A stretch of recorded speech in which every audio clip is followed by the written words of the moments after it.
Hello, boys and girls. Mr. Poust here. So happy to see you. We have a great story. It's called Amazing Animal Self-Defense Gooey Slime, the Gross Hagfish. I've read a couple of books on the hagfish. It really is disgusting looking, but I still want to learn as much as I can. Now, one of these books that we're reading right now about the hagfish is a nonfiction book, which means it's true and it's facts that we're going to learn. So this is a great time to talk about context clues. While we're reading this book, we're going to stop and talk about the table of contents. We're going to talk about the glossary, the heading, a caption, a label, and we're going to talk about what all these words mean. Because when we're reading, we really want to be detectives in our reading and learn as much as we can. So the book starts off with a table of contents. Can you say table of contents? Okay. The table of contents is very helpful because the table of contents tells the reader where to find information. So what does the table of contents tell the reader?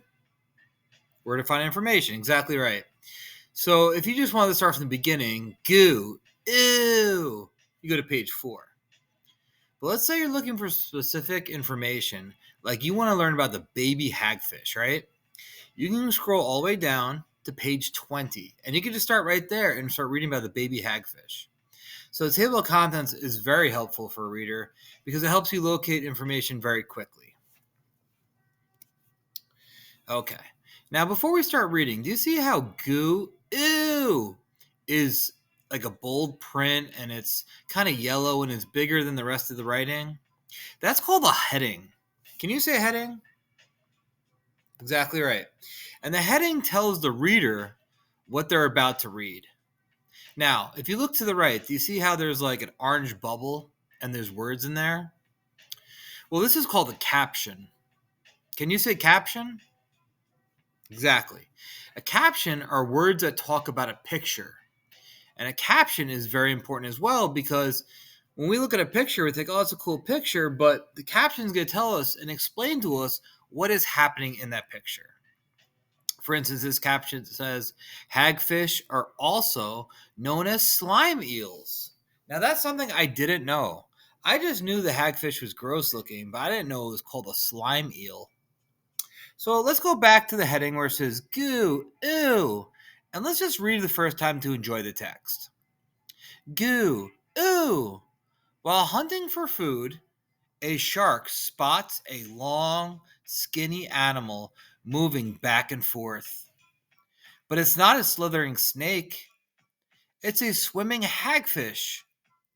As a shark closes in to grab a meal, the hagfish does something surprising. It shoots out slime. The gooey stuff distracts the shark, and the hagfish escapes. Awesome first page. Absolutely enjoyed it. Now let's go to the caption. You see that orange circle? Put your finger on it and say caption. Now say it talks about the picture. Perfect. The caption says hagfish are also known as slime eels.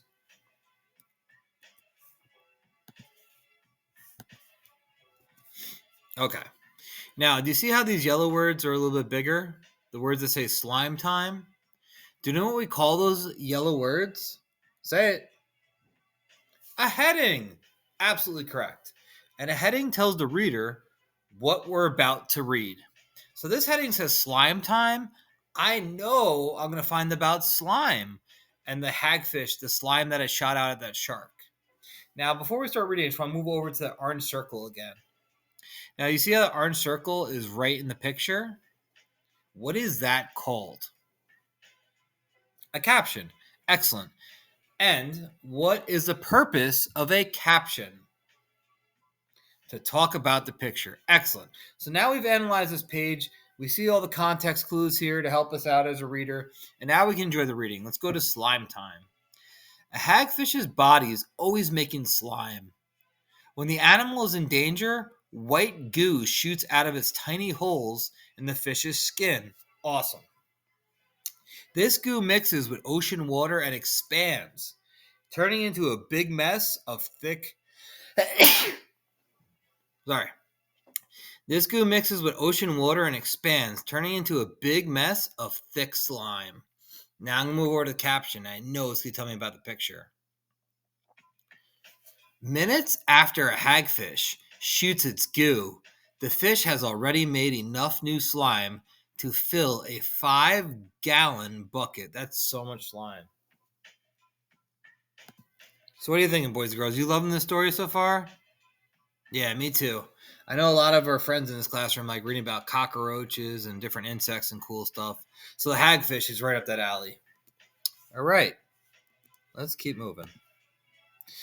All right, so we have big blue, light blue letters called deadly defense. These blue letters are bigger and different than all the other letters on the page. What are these blue letters called? Yes, a heading. And what does a heading teach the reader? Exactly right. What we're about to read. So when I read deadly defense, here I know I'm going to learn about the hagfish's defense. How does it protect itself in the wild? So deadly defense. Slime from a hagfish can kill an enemy fish. How? The goo clogs the other fish's gills. Wow. This makes it hard for the animal to breathe. If the slime enemy can't get the goo out of its gills fast enough, it will choke and die. Wow, scary. That's why many ocean animals won't even try to eat a hagfish. Wow. Now, do you see how they switched up the circle? The circle's not orange anymore. Now it's like purple. But do you see how there's a circle there? And it's purple and there's words talking about the picture? Do you know what that's called? Say it out loud. Yes, a caption. The caption's going to tell us about the picture. So, I mean, this picture is awesome. I'm looking at the hagfish. It's all curled up. And let's see what the caption says. Seabirds, sharks, wreckfish, and seals are among the animals that do attack the hagfish. So here we go. Looking at this picture, it's telling us some of the predators that even though the hagfish has this deadly defense of goo, a seabird will still try to eat it, and so will a shark, a wreckfish, and seals. Awesome information. All right. So do you see the purple words on top? What are those called? A heading, correct. And what does a heading tell us? What we're about to read. All right, you guys are on a roll. What that orange circle? What is that called? A caption. Excellent. And what does the caption tell us? What the picture is about. Excellent. Now we have something new here, boys and girls. Do you see how there's like that rectangle? It's got like blue and there's like white inside of it. This is new. This is called a label. A label is normally one word, sometimes two words. And all it does is tell you what something is. So this label says nose. So when we're looking at the hagfish and that rectangle's there and it's got an arrow, it's pointing, it's showing that's where the hagfish's nose is. So that's called a label. Can you say label? Good. So this is a new one. A label tells you what something is. Good job. All right, let's get into our reading. Not now. When a hagfish slimes an enemy, it also gets slime on itself. But the hagfish has a trick to get the goo that sticks to others off of its own body. The long, thin fish ties itself in a knot. Then it moves the knot from its head to the tail. The movement wipes off the slime. So intelligent, this hagfish. All right, let me read the caption here.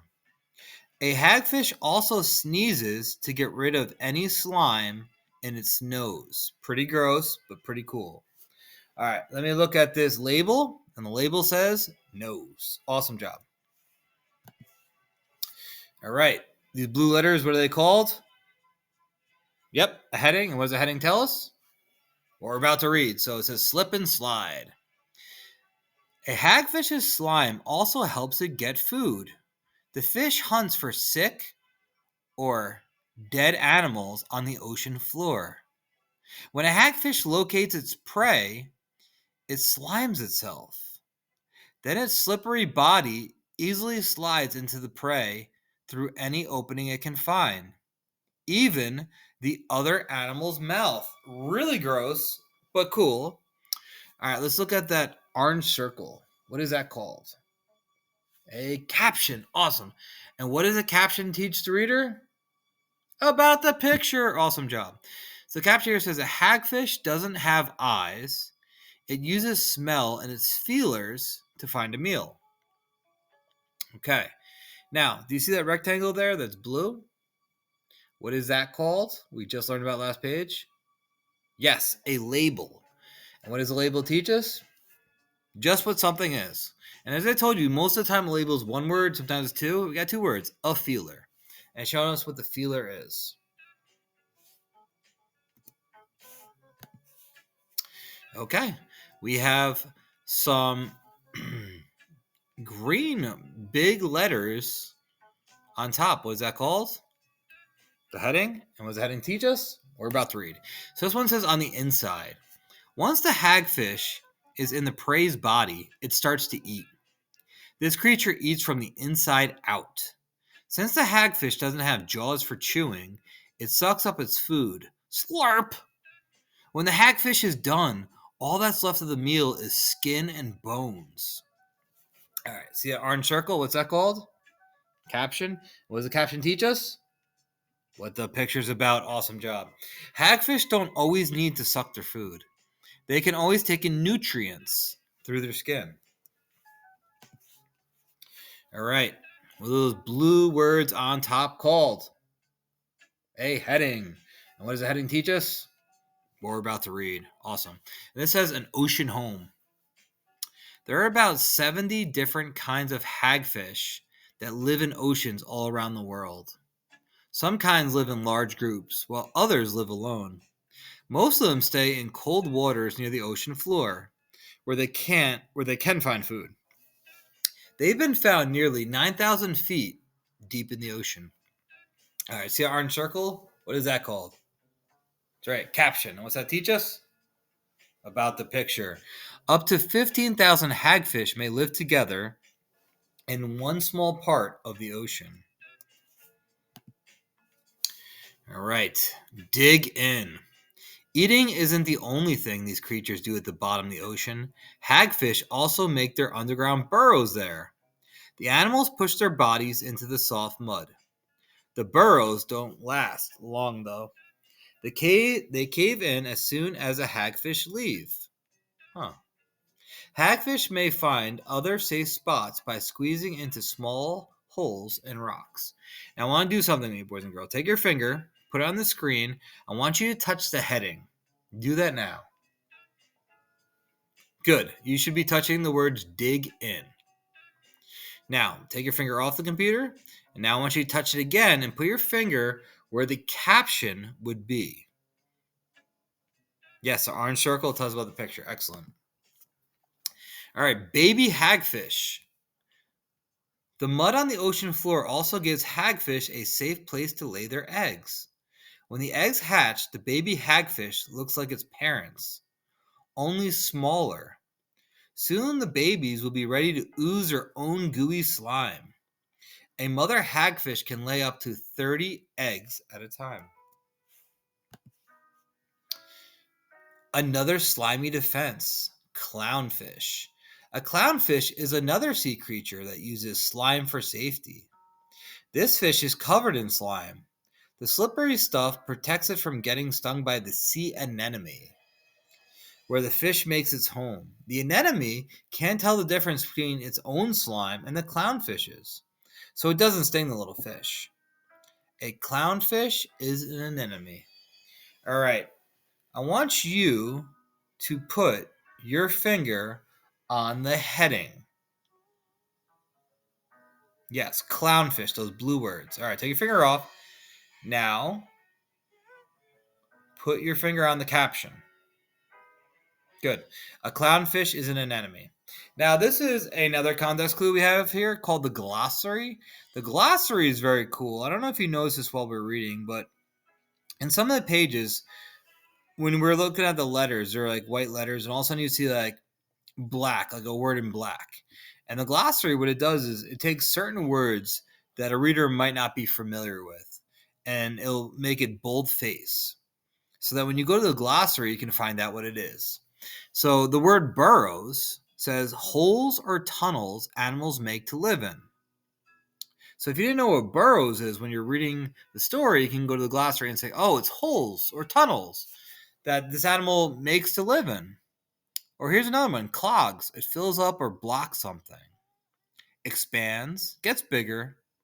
Feelers, the body parts that stick out from a hagfish mouth and help it find food. Gills, body parts that help fish breathe underwater. Hatch, to come out of an egg. Nutrients, substances such as vitamins or proteins that plants and animals need to stay alive. Prey, an animal that is hunted by another animal for food. And slime, a soft, slippery goo. So the glossary tells the reader more information about a word. What does the glossary tell the reader? More information about a word. Excellent, boys and girls. I hope you enjoyed this awesome story. I did too. And I will see you soon.